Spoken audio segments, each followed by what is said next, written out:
In many respects, the Bible represents or expresses a basic discontent with the larger cultural milieu in which it was produced.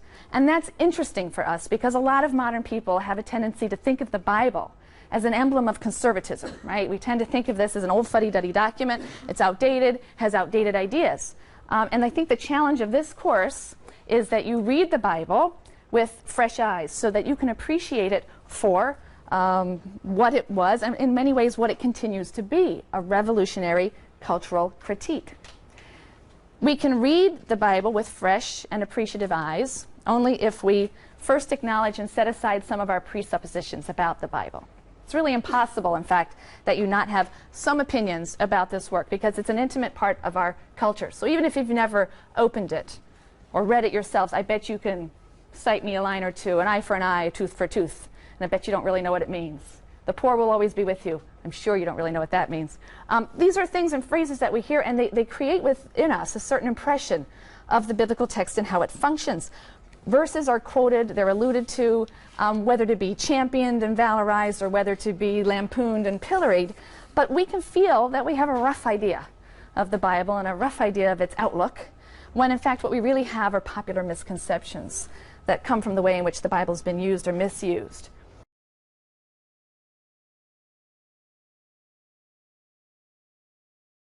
Most of our cherished presuppositions about the Bible are based on astonishing claims that others have made on behalf of the Bible, claims that the Bible has not made on behalf of itself. So before we proceed, I need to ask you to set aside, for the purposes of this course, some of the more common myths about the Bible. I have a little list here for you.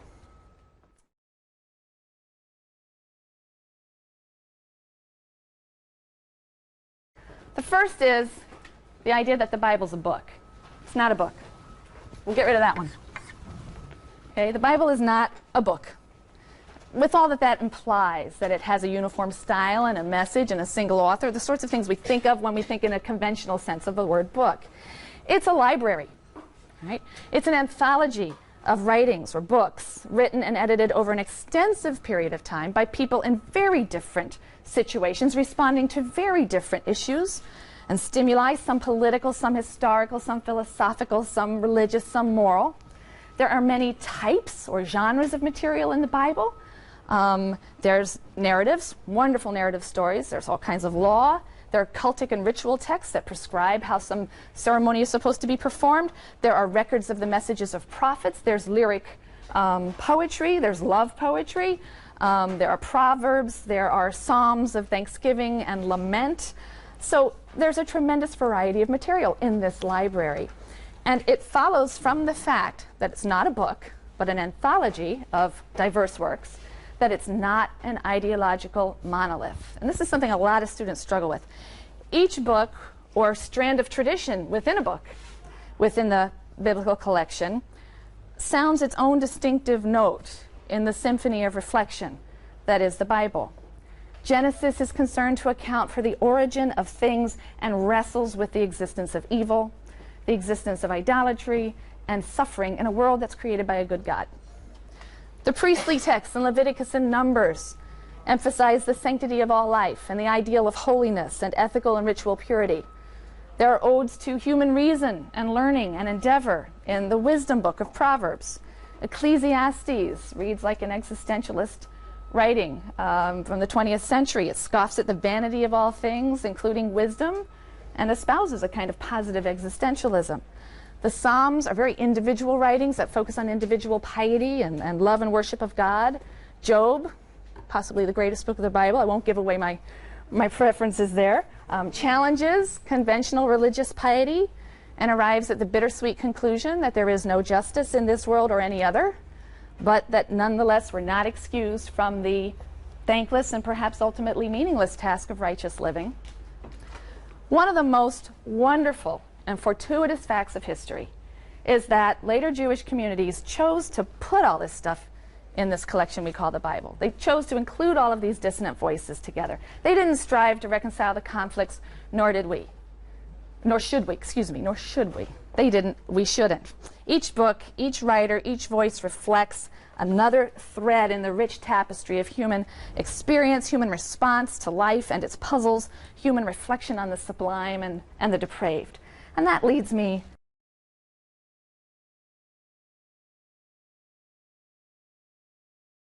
to my second point, which is that biblical narratives are not pious parables about saints. Okay? Not pious tales. They're psychologically real literature about very real and realistic people and life situations. They're not stories about pious people whose actions are always exemplary and whose lives should be models for our own, despite what Sunday school curricula will often turn them into, right? And despite what they would have us believe. There is a genre of literature that details the lives of saints, hagiography, but that came later and is largely something we find in the Christian era. It's not found in the Bible. The Bible abounds with human, not superhuman beings, and their behavior can be scandalous. It can be violent, it can be rebellious, outrageous, lewd, vicious, but at the same time, like real people, they can turn around and act in a way that is loyal and true, above and beyond the call of duty.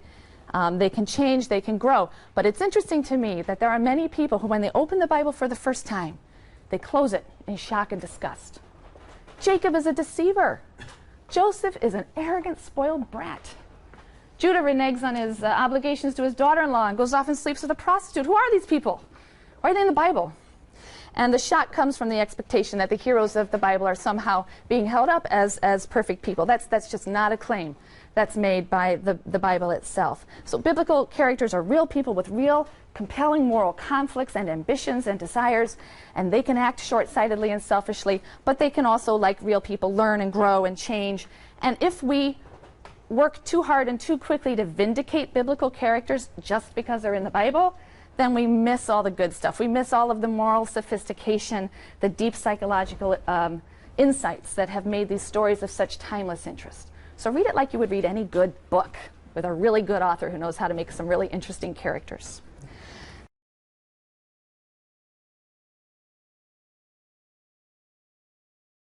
Thirdly, the Bible's not for children. I have a 12-year-old and 8-year-old. I won't let him read it. I won't let it read it. Those Bible stories for children books, they scare me. They really scare me. It's not suitable for children. The subject matter in the Bible is very adult, particularly the narrative texts. There are episodes of treachery and incest and murder and rape, and the Bible is not for naive optimists. It's hard-hitting stuff, and it speaks to those who are courageous enough to acknowledge that life is rife with pain and conflict, just as it's filled with compassion and joy. It's not for children in another sense. Like any literary masterpiece, the Bible is characterized by a sophistication of structure and style and an artistry of theme and metaphor. And believe me, that's lost on adult readers quite often. It makes its readers work. The Bible doesn't moralize, or rarely moralizes. It explores moral issues and situations, puts people in moral issues and situations. The conclusions have to be drawn by the reader. There are also all kinds of paradoxes and subtle puns and ironies. And in section, where you'll be doing a lot of your close reading work, those are some of the things that will be drawn to your attention. You'll really begin to appreciate them in time.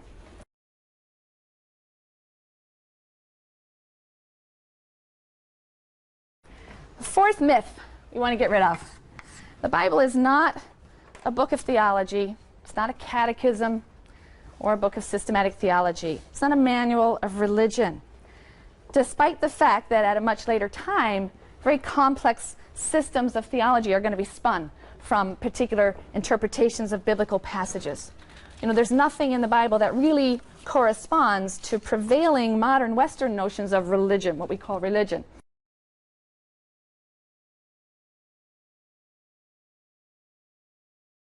And indeed, there's no word for religion in the language of biblical Hebrew. There just isn't a word religion. With the rise of Christianity, Western religion came to be defined, to a large degree, by the confession of, or the intellectual assent to, certain doctrinal points of belief. Religion became defined primarily as a set of beliefs, a catechism of beliefs or truths that required your assent, what I think of as the catechism kind of notion of religion. That's entirely alien to the world of the Bible. It's clear that in biblical times and in the ancient Near East generally, religion wasn't a set of doctrines that you ascribed to. Right? To become an Israelite, later on a Jew, the word Jew isn't something we can really historically use until about this time. So most of our period we're going to be talking about the ancient Israelites.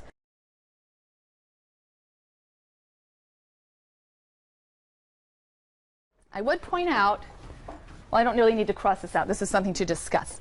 I would point out that the Bible was formulated and assembled and edited and modified and censored and transmitted, first orally and then in writing, by human beings.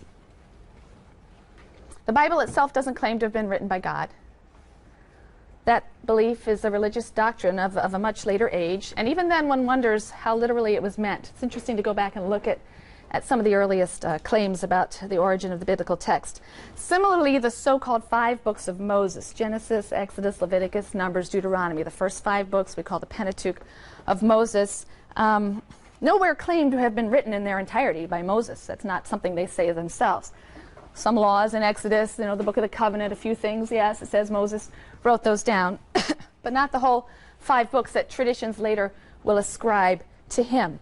The Bible clearly had many contributors over many centuries, and the individual styles and concerns of those writers, their political and religious motivations, betray themselves frequently.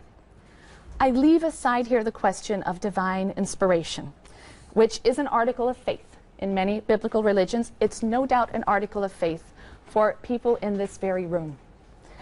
But there is no basic incompatibility between believing on faith in the divine inspiration of the Bible and acknowledging the role that human beings have played in the actual formulation and editing and transmission and preservation of that same Bible. And since this is a university course and not perhaps a theological course or within a theological setting, it's really only the latter, the demonstrably human component, that will concern us. It's very easy for me to assert that our interest in the Hebrew Bible will be centered on the culture and the history and the literature and the religious thought of ancient Israel in all of its diversity, rather than questions of faith and theology. But the fact remains that the document is the basis for the religious faith of many millions of people, and some of them are here now. It is inevitable that you will bring what you learn in this course into dialogue with your own personal religious beliefs. And for some of you, I hope all of you, that will be enriching and exciting. For some of you, it may be difficult. I know that. And I want you to rest assured that no one in this course wishes to undermine or malign religious faith any more than they wish to promote or proselytize for religious faith. Religious faith simply isn't the topic of this course. The rich history and literature and religious thought of ancient Israel as preserved for us over millennia in the pages of this remarkable volume, that is our topic. And so our approach is going to be necessarily academic. And especially given the diversity of people in this room, that's really all that it can be, so that we have common ground and common goals for our discussions. But it has been my experience that from time to time, students will raise a question or ask a question that is prompted by a commitment, a prior commitment to an article of faith. Sometimes they're not even aware that that's what they're doing. And I want you to understand that on those occasions, I'll most likely respond by inviting you to consider the article of faith that lies behind that question and is creating that particular problem for you. I'm not going to be drawn into a philosophical or theological debate over the merits of that belief, but I'll simply point out how or why that belief might be making it difficult for you to read or accept what the text is actually and not ideally saying, and leave you to think about that. And I see those as wonderful learning opportunities for the class. Those are in no way a problem for me.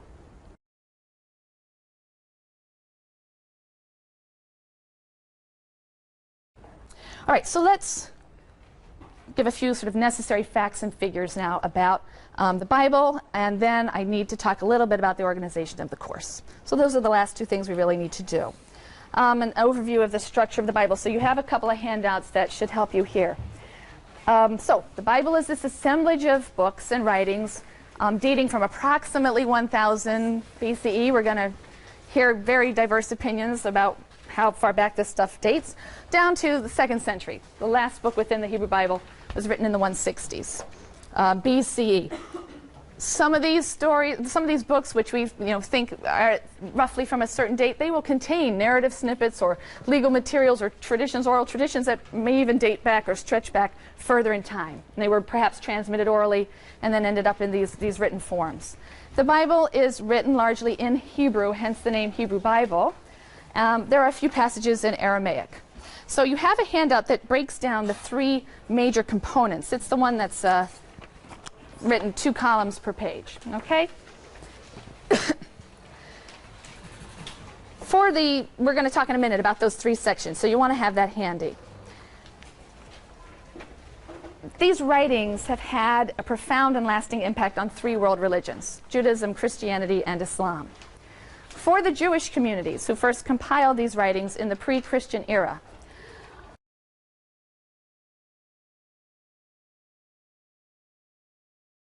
the Bible was perhaps first and foremost a record of God's eternal covenant with the Jewish people.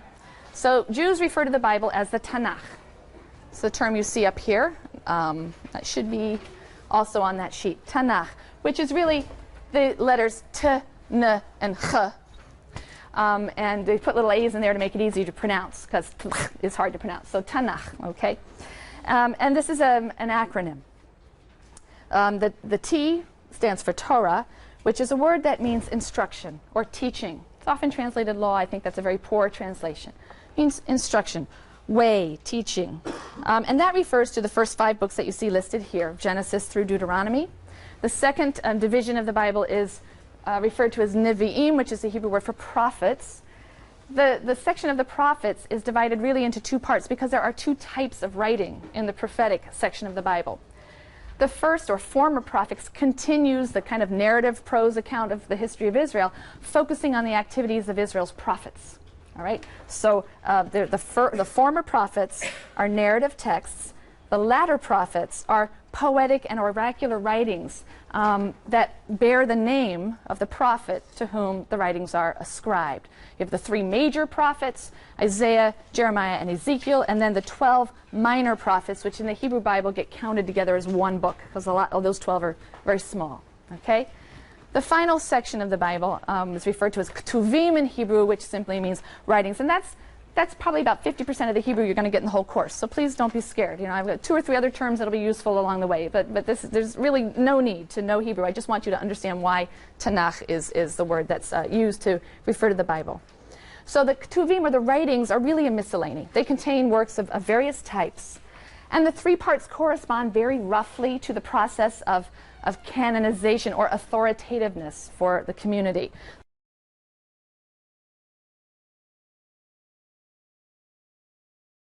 The Torah probably reached a fixed and authoritative status first, then the books of the prophets, and finally the writings. And probably by the end of the 1st century, all of this was organized in some way. If you look at the other handout, you'll see, however,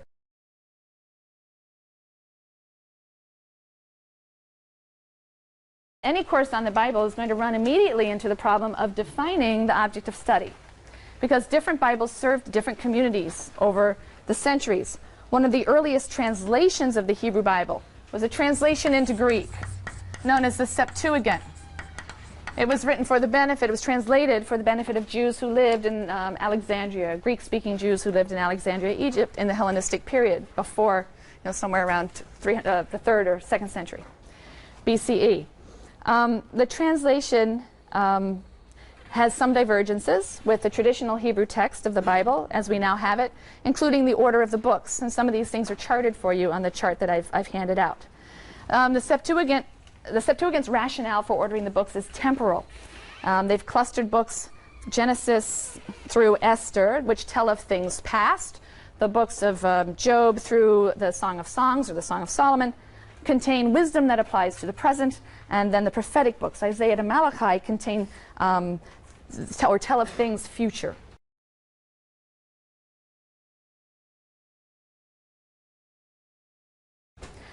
Some copies of the Septuagint contain some books not included in the Hebrew canon but accepted in the early Christian canon. The Septuagint, the Greek translation, became by and large the Bible of Christianity, or more precisely, it became the Old Testament of the Hebrew Bible.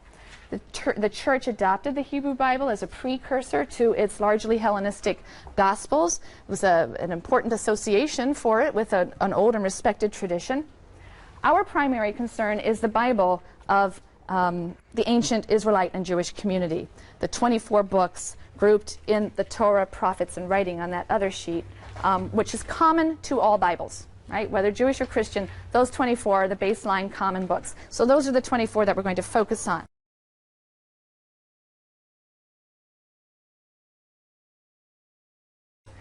Because the term Old Testament is a theologically loaded term, it sort of suggests the doctrine that the New Testament has somehow fulfilled or surpassed or antiquated the Bible of ancient Israel. You're going to hear me refer to the object of our study as the Hebrew Bible. You may certainly use any other term, and you may certainly use the term Old Testament, as long as it's clear we're talking about this set of 24 books, and not some of the other things that are in the Old Testament that aren't in the traditional Hebrew Bible. It means you're studying less, so that might be a good thing. So it's fine with me if you want to use that, but I will prefer the more accurate term Hebrew Bible. Also, while we're on terminology, you'll notice that I use BCE to refer to the period before 0, and CE to refer to the period after 0, the Common Era, and before the Common Era. And in a lot of your secondary readings and writings, they'll be using the same thing. It corresponds to what you know as BC, before Christ, and Anno Domini, right, AD, the year of our Lord. It's just a non-Christian centric way of dating, and a lot of your secondary readings you'll see it, so you should get used to it. BCE and CE, before the Common Era and the Common Era.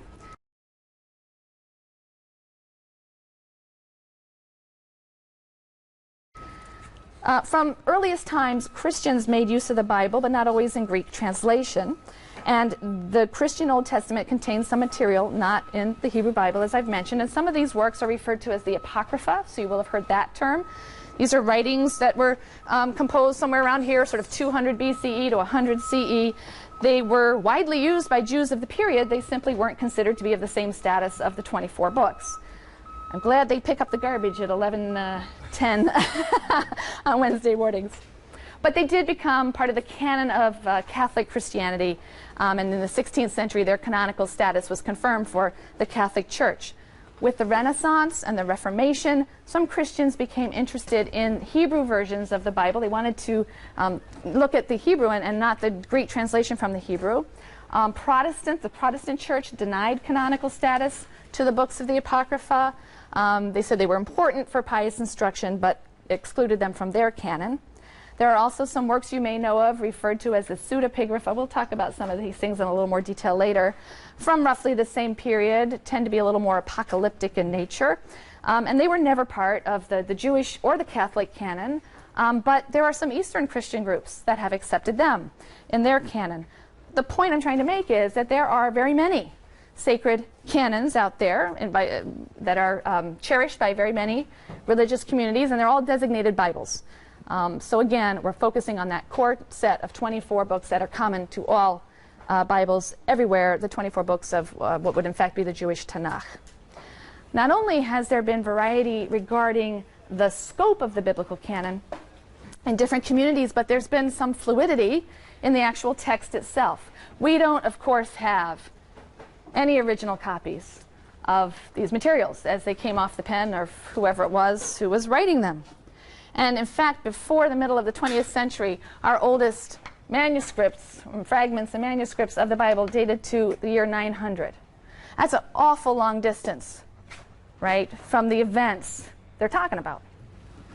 And you got to think about that, right? You got to think about that and what it means and how were they transmitted and preserved without the means of technology, obviously, that we have today. And what was so exciting in the middle of the 20th century was the discovery of the Dead Sea Scrolls. I'm sure that you've heard of them.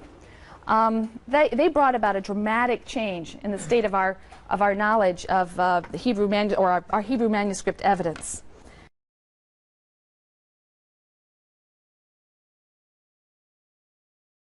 The Dead Sea Scrolls were found in caves in the Judean desert.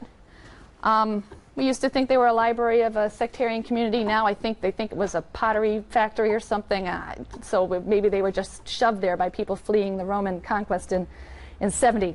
So that's up for grabs. But we have this really great collection of scrolls. And among them, we have found an almost complete copy of every book of the Bible.